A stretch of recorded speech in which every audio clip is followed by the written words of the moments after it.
Nah, sekarang bagaimana dengan A pangkat 0? Oke. Itu berapa? A pangkat 0 itu sebagai definisi. Ketika kita memaksa definisi yang tadi untuk bilangan asli, maka A pangkat 0 adalah perkalian A sebanyak 0 kali. Oke. Namun kita tidak punya definisi yang natural untuk A pangkat 0 karena kita tidak tahu nilai berapa yang dikalikan. Oke.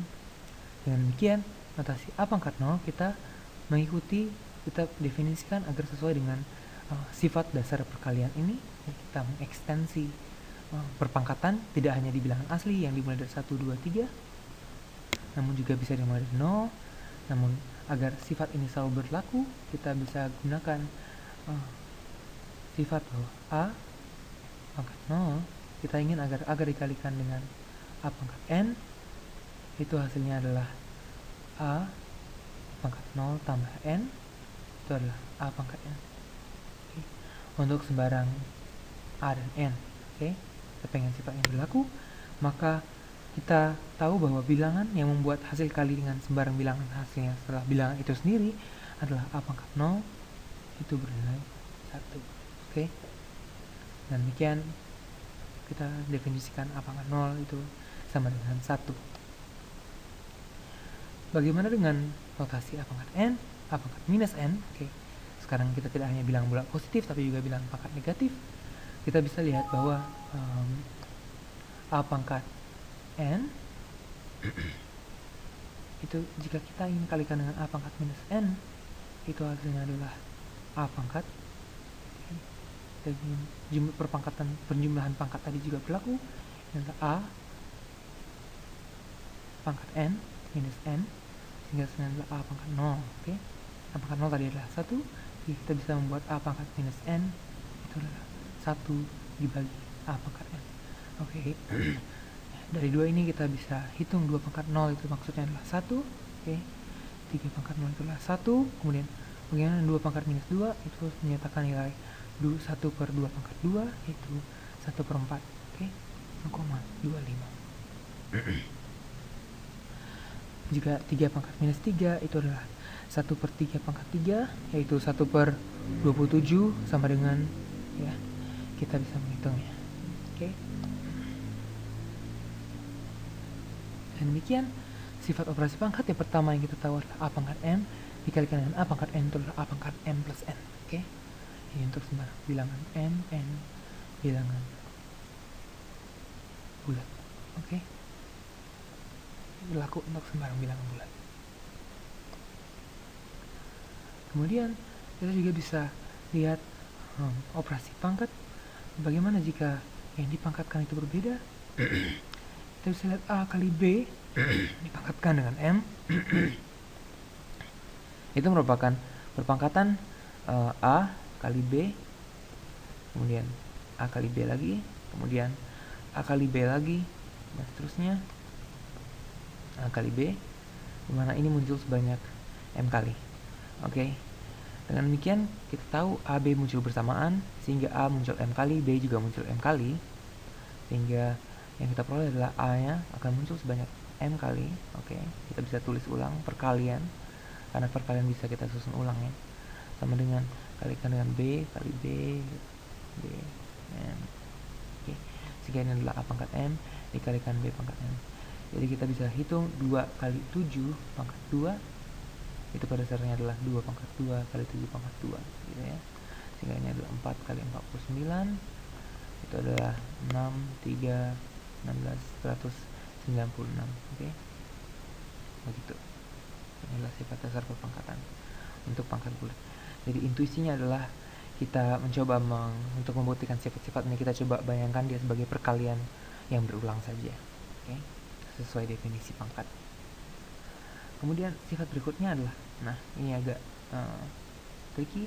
Jika A kita pangkatkan dengan M, pangkatkan dengan N, itu sebenarnya adalah A pangkat M kali N.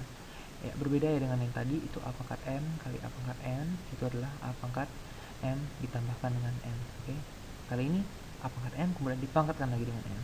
Apa hasilnya? Itu adalah A pangkat M kali A pangkat M kali A pangkat M, terus hingga A pangkat N. Oke. M, sorry. dimana A ininya berulang sebanyak M kali. Kemudian A pangkat N itu sendiri merupakan perkalian A sebanyak M kali. Oke, kalikan lagi dengan A sebanyak M kali. Oke, dan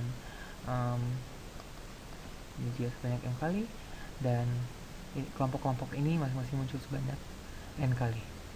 Oke, sehingga kita tuliskan ini sebagai hanya akan muncul sebanyak Mn kali. Oke, N kali, sehingga hasilnya adalah A pangkat Mn. Oke, karena tadi ini berlaku, perkalian ini berlaku untuk atau bisa dalam versi lain adalah A pangkat M.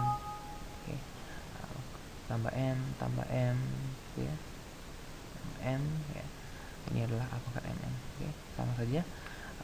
Jadi kita bisa menghitung 2 pangkat 3 pangkat 10. 10 itu adalah 2 pangkat 3 dikalikan 10, yaitu 2 pangkat 30. Oke.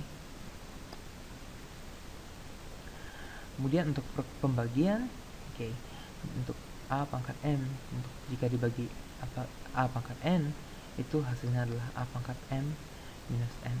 Ini pada dasarnya hanyalah sifat bahwa A pangkat minus N pangkat M minus N dikalikan dengan A pangkat N, itu hasilnya adalah A pangkat M minus N tambah N, sehingga hasilnya adalah A pangkat M. Oke, artinya kita bisa menghitung A pangkat M minus N itu sebenarnya adalah A pangkat M dibagi dengan A pangkat N. Dengan demikian kita bisa tahu bahwa A2 pangkat 100 dibagi dengan 2 pangkat 19 itu adalah 2 pangkat 81. Oke. Nah, coba berikutnya itu adalah perpangkatan jenis lain, dimana yang dipangkatkan berbeda, yaitu A dibagi B pangkat M. Itu juga bisa dipikirkan secara natural. Oke, ini pada dasarnya itu bisa kita turunkan dari sifat bahwa A pangkat, terus dulu sifat dasarnya adalah B pangkat M. Tadi kita tahu A per B pangkat M.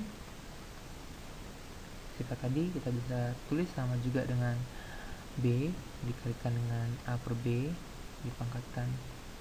Oke. Ini sendiri adalah karena B tidak sama 0 ya, kita bisa mengoperasikan seperti ini. Itu hasilnya adalah A pangkat M. Oke. Artinya A per B dipangkatkan M sama dengan A pangkat M per B pangkat M. Oke. Sehingga kita bisa hitung bahwa 2 per 3 pangkat 4 ya, itu akan sama dengan 2 pangkat 4 per 3 pangkat 4. Oke. Ini lebih natural untuk dihitung. Hasilnya adalah 16 per 81. Oke. Nah, operasi pangkat berikutnya itu yang penting adalah bahwa setiap bilangan akan dipangkatkan ke bilangan yang berbeda jika pangkatnya berbeda ya. Jadi dan itu berlaku untuk A yang besar dari 0 dan A tidak sama dengan 1 ya. Sebagai contoh, jika jadi maksudnya adalah jika A pangkat P sama dengan A pangkat Q, oke, kita tahu pangkatnya sama, maka kita bisa ambil kesimpulan ya, dengan cara ini ya. Maka kita bisa ambil kesimpulan P-nya akan sama dengan Q. Oke. Sebagai contoh, saya tidak mungkin mempunyai 2 pangkat 3 akan sama dengan 2 pangkat 4. Oke, ini tidak mungkin. Dari secara umum jika saya punya 2 pangkat P sama dengan 2 pangkat Q, itu akan saya punyai bahwa P sama dengan Q. Oke.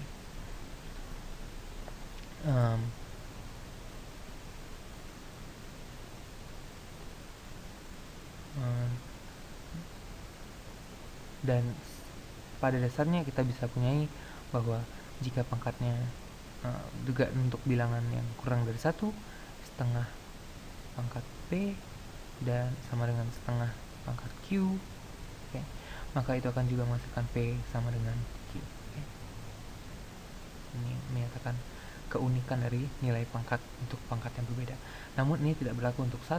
Kenapa? Karena 1 pangkat M, okay, terusnya akan selalu 1. Okay. Jadi jika 1 pangkat M sama dengan 1 pangkat N, bukan berarti tidak pasti, oke, tidak pasti bahwa n sama dengan n. Tapi untuk a yang lain selain 1 yang positif, maka hasilnya akan selalu sama. Yang negatif juga tidak berlaku karena kita bisa tahu bahwa oke,